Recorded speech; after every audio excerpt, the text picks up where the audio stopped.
Is Obamacare, if it gets its funding, and if God, please, please, please take away the funding, is Obamacare going to work the way the legislation was passed? No. It's going to work the way that Obama wants it to work. Period. Because you see, his people are writing the regulations.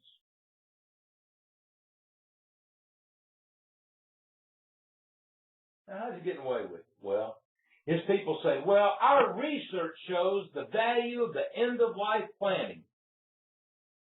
Their quote, advanced care planning improves end-of-life care and patient and family satisfaction, reduces stress, anxiety, and depression in surviving relatives. They wrote that, by the way, in the preamble to the Medicare regulation. They were, by the way, quoting some research published by the British Medical Journal. Why is that interesting?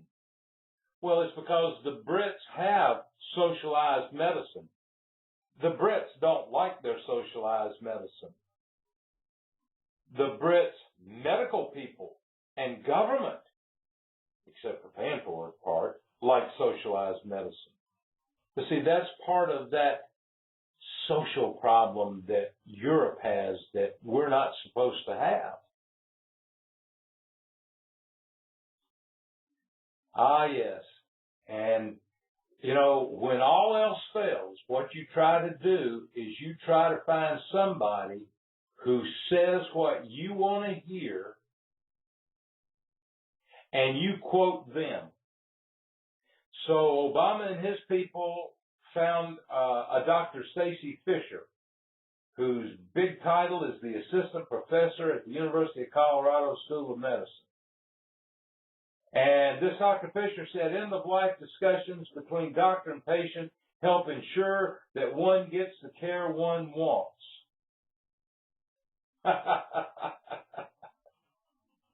That it protects patient autonomy. Again, I got to say to you, I'm not really sure what that means.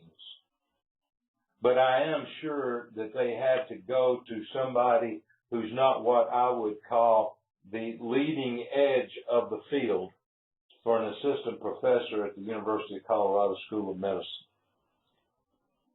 Now, there are opponents, and I am an opponent. And what the opponents are saying on this deal is Obama is bringing back a procedure that could be used to justify, in this end-of-life planning, premature withdrawal of life-sustaining treatment from people with severe illnesses and disabilities. Say that one more time. That the administration is trying to bring back procedures that could be used to justify the premature withdrawal of life-sustaining treatment from people with severe illnesses and disabilities. You see, if you can stir up enough dust to where people can't see what you're doing, and they only get glimpses of what you want them to see, then you can get done what you want done. And that's what Obama's doing. He's stirring up the dust with this end-of-life deal to where, oh, the family feels so much better. There's more. Yeah, how do you say this? Well, we took my dad to the hospital. He got some real lousy care. His doctor told him that, you know, in the life cares where we take all the machines away. And, you know, our family, gosh dog it, our family was more satisfied with what they did to Dad.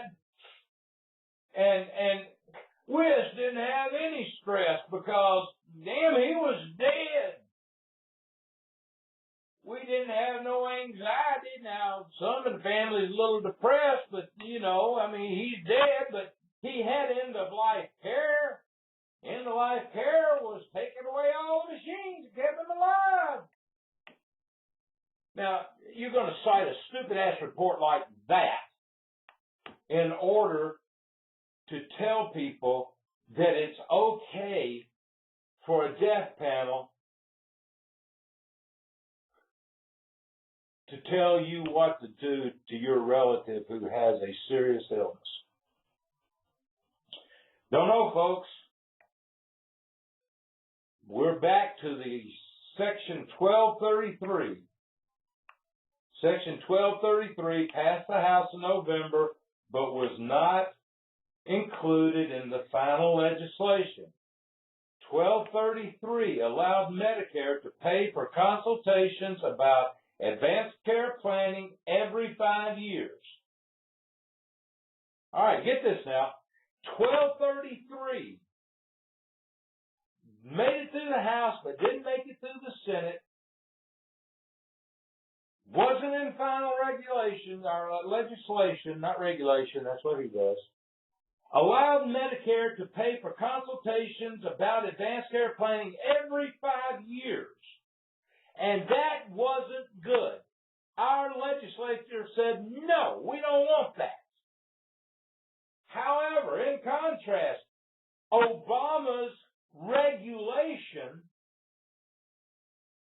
allows every year for you to have discussions as part of a wellness visit. What are we doing? What are we doing? Elizabeth Wickham, she's a director of LifeTree, which is a pro-life Christian education ministry, said she was concerned that end-of-life counseling would encourage patients to forego or curtail care, thus hastening death. She went on to say the infamous Section 1233 is still alive and kicking. Patients will lose the ability to control treatments at the end of life. Folks, we got a problem. We got a big problem. You got guys like John Rockefeller over in Virginia. You've got these guys in Oregon and all these places. They are so happy. They have been quoted as saying that these regulations are a step in the right direction.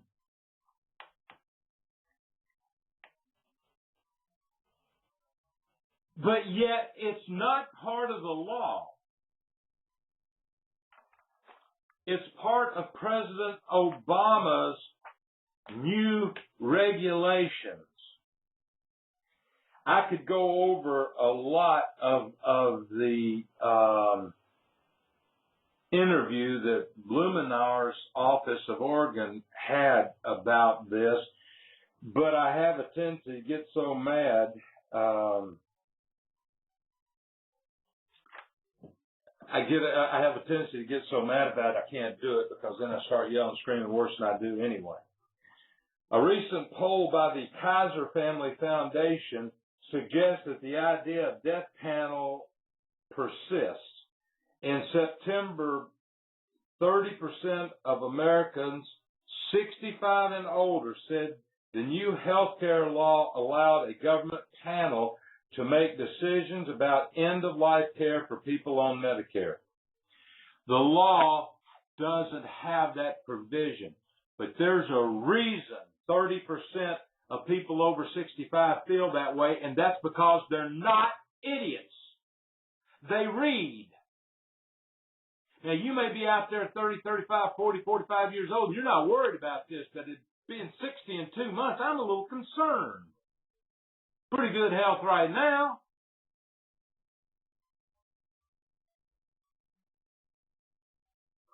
This new policy is included in a whole huge set of Medicare regulations, setting payment rates for thousands of services, including x-rays, mastectomies, the whole works. The rule. Now, who was it? Oh, I'm getting mad again. Who was it that was put into the middle of this to run this whole fiasco who was never approved by Congress? Well, that would be our old buddy Donald Berwick. Guess what? This rule, regulation, not legislation, regulation, was issued by Dr. Berwick. He is a long-time advocate for end-of-life care. Let's see. What else was it Berwick said?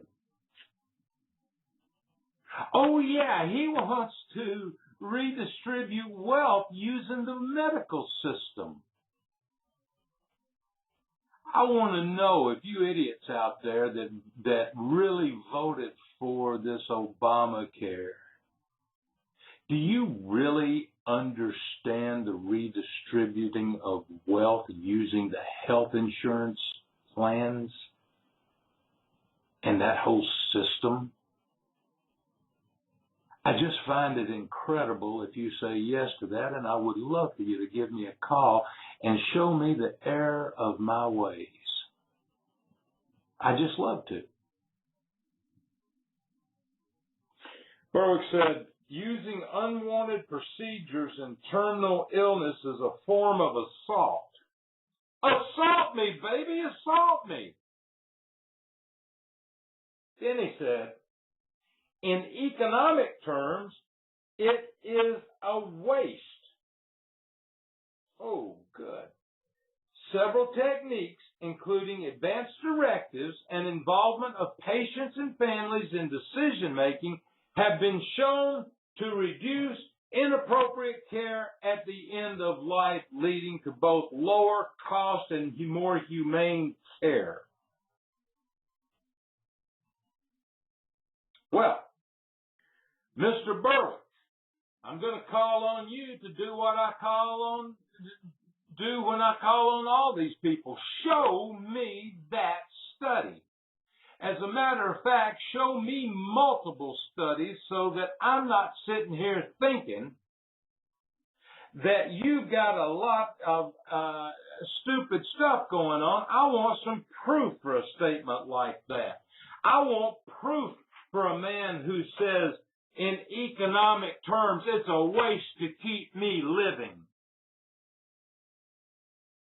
I want to know what studies you're citing and who the experts are that says several techniques, including advanced directives and involvement of patients and family in decision-making, have been shown to reduce inappropriate care at the end of life and save and lower cost and give you more humane care. Show me that, because I think it's a damn lie. Show it to me. I want to see it. You godforsaken liberal. You want to kill people because we get old. Told you I got mad.